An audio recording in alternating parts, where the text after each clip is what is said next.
السلام علیکم۔ کئی لوگوں نے سوال کیا ہے کہ اللہ کہاں ہے اور اللہ سے ہم کیسے بات کر سکتے ہیں، کیا اللہ ہم سے مخاطب ہوتا ہے؟ تو آئیے قرآن سے ہی اس کا جواب تلاش کرتے ہیں۔ گو کہ اس کے بارے میں قرآن بھرا پڑا ہے، تمام آیتوں کو تو نہیں بتایا جا سکتا، میں مختصراً صرف کوشش کروں گا کہ 3-4 آیتوں سے بات آپ کو واضح کر دیا جائے۔ تو اس وقت میرے پاس حافظ نذر احمد والا ترجمہ ہے، پہلے میں ان کا ترجمہ بتا دوں گا، پھر اس آیت کی حقیقی فہم اس کو واضح کروں گا۔ تو اس کے لیے سب سے پہلے آپ آئیے سورہ البقرہ اور اس کی آیت نمبر 115 یعنی 2 کی 115۔ اور اللہ کے لیے ہے مشرق اور مغرب، سو جس طرف تم منہ کرو اسی طرف اللہ کا سامنا ہے، بے شک اللہ وسعت والا جاننے والا ہے۔ یہ ہے مروجہ روایتی ترجمہ۔ اس میں سوال یہ پیدا ہوتا ہے کہ اللہ کے لیے مشرق اور مغرب ہے تو کیا شمال جنوب کسی اور کے لیے ہے؟ اگر اللہ سمتوں کی بات کرتا تو چاروں سمت کی بات کرتا، ایسا کیوں ہے؟ پھر کہا جا رہا ہے کہ تم جس طرف منہ کرو اسی طرف اللہ کا سامنا ہے۔ اگر ایسا ہے تو پھر نماز پڑھنے کے لیے مغرب کی ہی سمت کیوں رخ کیا جاتا ہے؟ یہ بھی قرآن کے خلاف بات جاتی ہے۔ تو یا تو نعوذ باللہ قرآن میں اللہ جھوٹ کہہ رہا ہے، یا پھر یہ مروجہ نماز بھی قرآن کے خلاف ہے۔ اس کے بعد پھر اللہ یہ بھی کہہ رہا ہے کہ بے شک اللہ جو وہ وسعت والا جاننے والا ہے۔ تو آئیے دیکھیے اس کی حقیقی فہم کیا بنتی ہے، تاکہ ہمیں تنقیدی نگاہ کم سے کم ڈالنا پڑے اور جو اصل سوال ہے اس کی وضاحت ہو، کیونکہ میں یہ چاہتا بھی نہیں ہوں اور نہ یہ میرا وتیرہ ہے کہ میں کسی کا نام لے کر کسی پر کوئی تنقید کروں۔ جس آیت کے حوالے سے جو بات سمجھے میں اس آیت میں میری کیا فہم ہے میں اس کی وضاحت کر دیتا ہوں۔ اگر آپ کو یہ فہم اچھی لگتی ہے، عقل آپ کی قبول کرتی ہے تو مان لیجئے، نہیں کرتی ہے نہیں مانے، کوئی زور زبردستی نہیں ہے۔ لا اکراہ فی الدین کا کہ نظام میں کوئی زبردستی ہے ہی نہیں، تو اسی طرح فہم میں کوئی زبردستی نہیں ہے۔ آپ کو سمجھ آئے، آپ کا عقل اس کو قبول کر لے تو ٹھیک، نہیں ہے تو نہیں۔ تو آئیے دیکھیں یہاں حقیقی فہم کیا ہے، اللہ کیا حکم دے رہا ہے۔ وَلِلَّهِ الْمَشْرِقُ وَالْمَغْرِبُ، اور اللہ کے لیے ہے خاص عروج اور خاص زوال۔ الف لام کے ساتھ کیا گیا ہے، شرق کہتے ہیں عروج کو اور غرب کہتے ہیں زوال کو۔ تو اللہ کے لیے خاص عروج اور خاص زوال، عروج و زوال جو وہ اللہ ہی کے لیے۔ فَأَيْنَمَا، پس جہاں کہیں، تولو تم پھرو تم پلٹو، فَثَمَّ وَجْهُ اللَّهِ، پس وہیں اللہ کی توجہ ہے۔ تو تم عروج کی طرف جا رہے ہو یا زوال کی طرف؟ یہ آپ کا کردار ہے کہ آپ کو عروج پہنچاتا ہے یا زوال پہ لے آتا ہے۔ تو آپ جہاں کہیں بھی پلٹیں گے، جدھر بھی آپ اپنا رخ کریں گے، جدھر بھی آپ اپنی توجہ کو پلٹیں گے تو اللہ کی توجہ وہیں ہے۔ اگر آپ عروج کی طرف توجہ رکھیں گے تو اللہ وہیں متوجہ ہو جائے گا، اگر آپ زوال کی طرف اپنی توجہ رکھیں گے تو اللہ کو وہاں بھی ملے گا۔ اس لیے اللہ کہہ رہا ہے کہ ان اللہ واسع علیم، بے شک اللہ علم کی وسعت والا ہے۔ اللہ کا علم اتنا وسعت والا ہے کہ آپ جو عمل کریں گے وہ اس کے سامنے آئے گا اور نتیجہ اسی کے مطابق ملے گا، کیونکہ اللہ اپنے قانون کو تبدیل نہیں کرتا۔ یہ تھی پہلی آیت۔ اب آپ آئیے دوسری آیت، وہ بھی اسی سورت کی، یعنی سورہ بقرہ، اور اس کی آپ آیت نمبر دیکھیے 186۔ اور جب میرے بندے آپ سے میرے متعلق پوچھیں تو میں قریب ہوں، میں قبول کرتا ہوں پکارنے والے کی دعا جب وہ مجھ سے مانگے، بس چاہیے کہ وہ میرا حکم مانیں اور مجھ پر ایمان لائیں تاکہ وہ ہدایت پائیں۔ تو یہ ہے یہاں مروجہ روایتی ترجمہ۔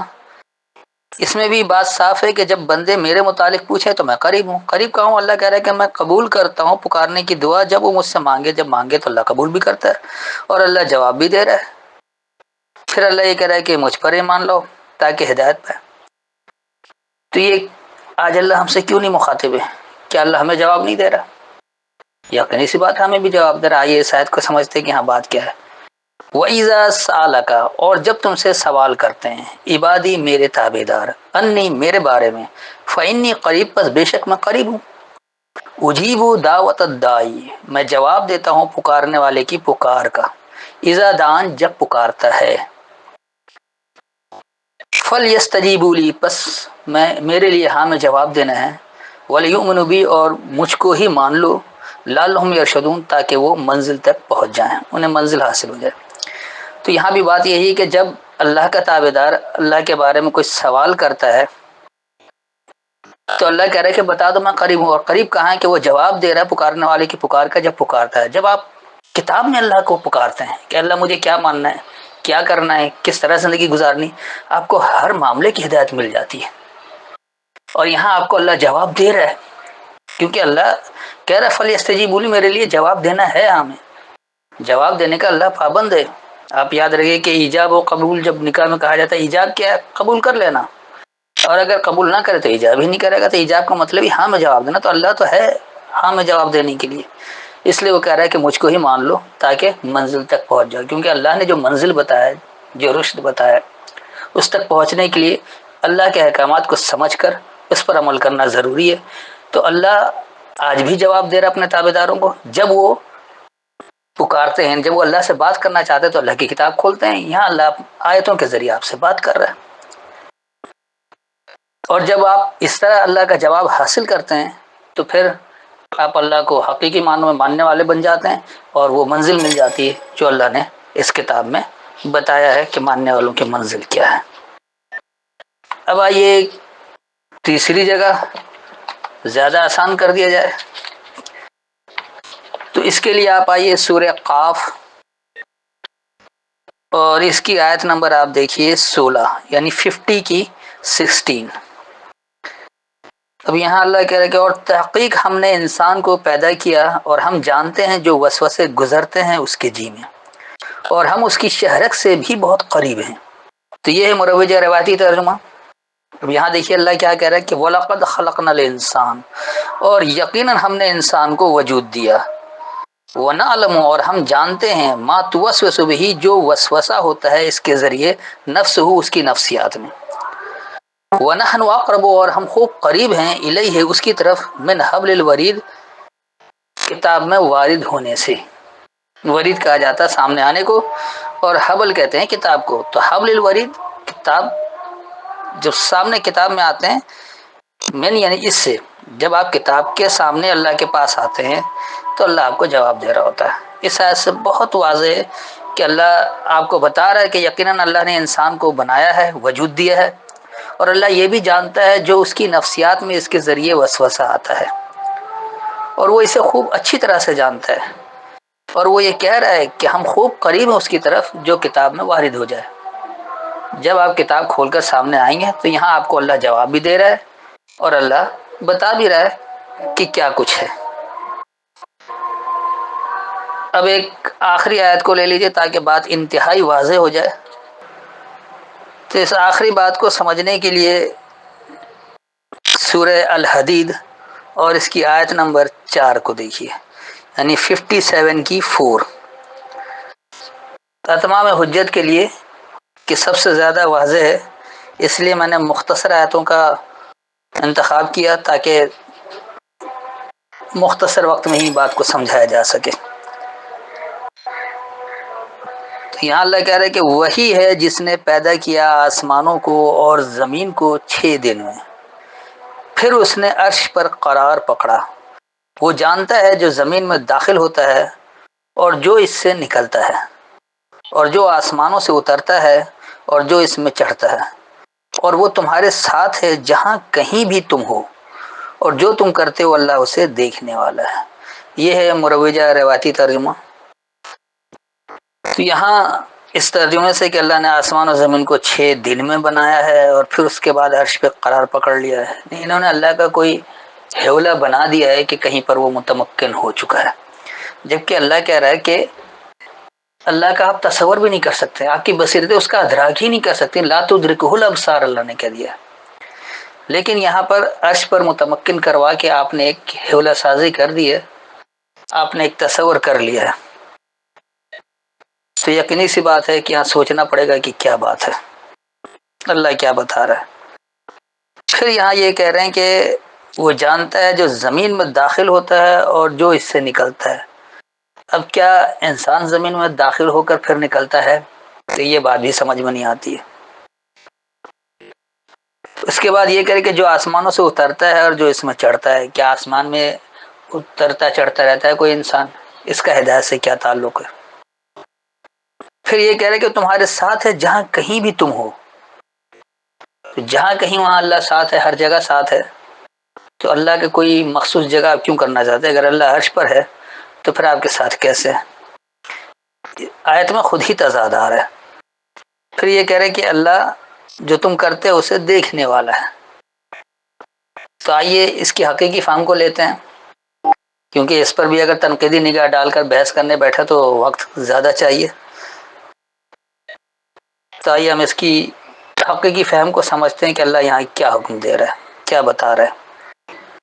هو الذی، وہی ہے جو کہ خلق السماوات والارض، وجود دیا ہے بلندیوں اور پستی کو، اور یہ الف لام لگا کر یعنی خاص بلندی اور خاص پستی۔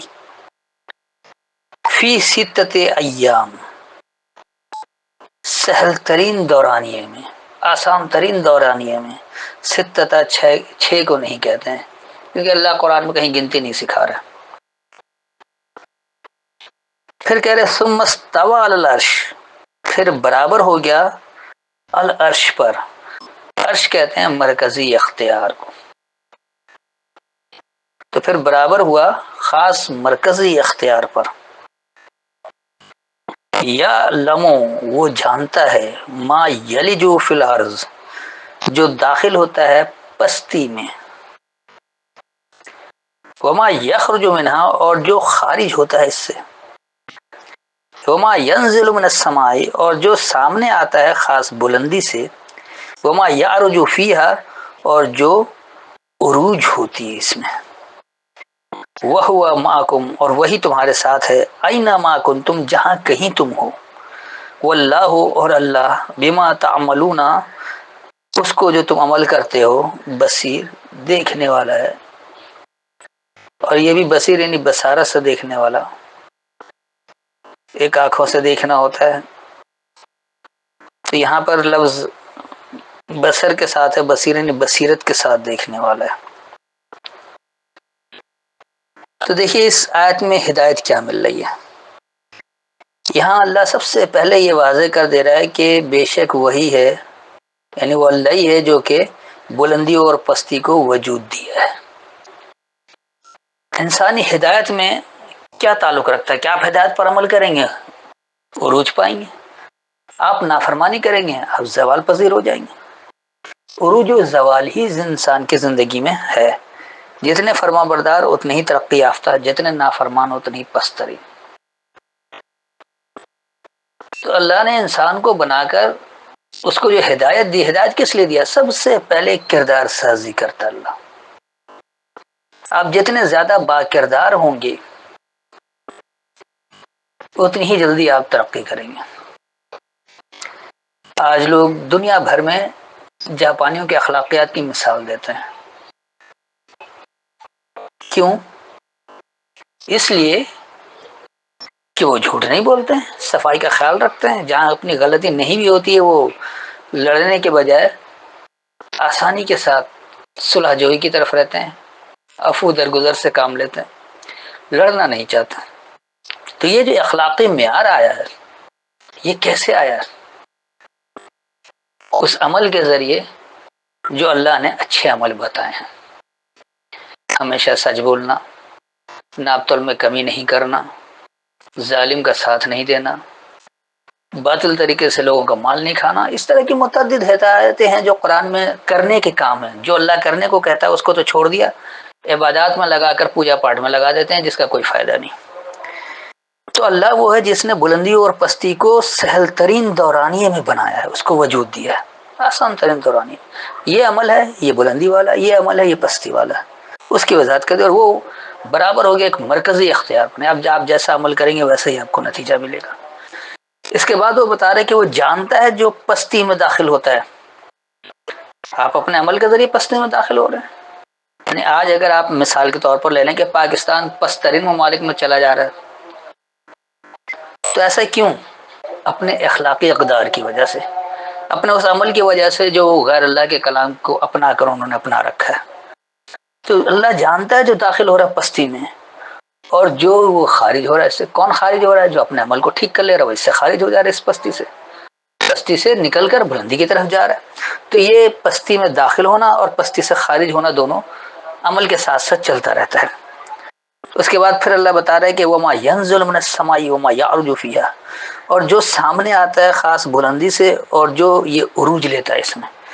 تو اب سما بھی سامنے موجود ہے، اب وہ جب سامنے آتا ہے اور اس پر عمل کر لیتا ہے تو اس میں عروج پاتا ہے،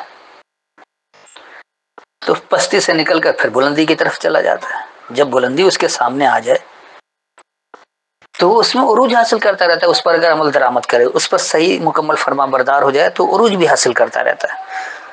تو یہ عروج و زوال، پستی اور بلندی اعمال کے مطابق ملتا ہے. اس لیے اللہ جانتا ہے جو پستی میں داخل ہو رہا ہے اور جو اس سے نکل رہا ہے، اور جو بلندی سے سامنے آ جا رہا ہے اور جو اس میں عروج حاصل کر رہا ہے وہ یہ بھی جانتا ہے. اور ایسا کیوں ہے کہ وَهُوَ مَعَكُمْ أَيْنَمَا كُنْتُمْ، وہی تمہارے ساتھ ہے جہاں کہیں تم ہو.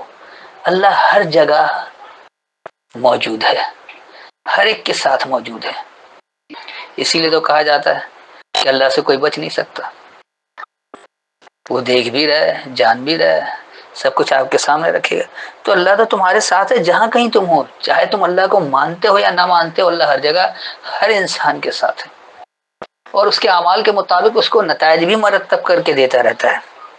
اور پھر ایک آخری حساب کتاب یوم القیامہ میں بھی رکھا ہوا ہے کہ اگر یہاں کوئی بچ بھی جاتا ہے، مکافات عمل کے تحت اس کو نتیجہ نہیں مل پاتا ہے، تو اس انصاف کے دن، اس یوم القیامت کے دن کوئی نہیں بچ سکے گا.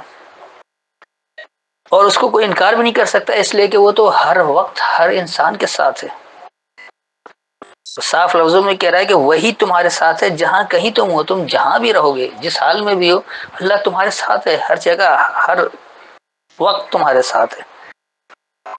اور اس ساتھ ہونے کا نتیجہ کیا ہے کہ واللہ بما تعملون بصیر، اور اللہ اس کو جو تم عمل کرتے ہو دیکھنے والا ہے. اللہ سے تمہارا کوئی عمل پوشیدہ نہیں ہے، وہ تمہارے اعمال کے مطابق ہی نتائج مرتب کر رہا ہے. اور وہ نتائج اس نے پہلے سے بتا رکھے ہیں کہ ایسا عمل کرو گے تو یہ بلندی کی طرف جائے گا، اور ایسا عمل کرو گے تو پستی کی طرف جاؤ گے. اس کو بہت واضح کر دیا، بتا بھی دیا. اس لیے ہر عمل کا اس کا نتیجہ بھی ساتھ ساتھ بتائیے، عمل کرو گے اس کا یہ نتیجہ نکلے گا. اگر وہ عمل کر کے آپ کو وہ نتیجہ نہیں مل رہا تو آپ سمجھ جائیں کہ آپ کے عمل میں غلطی ہے.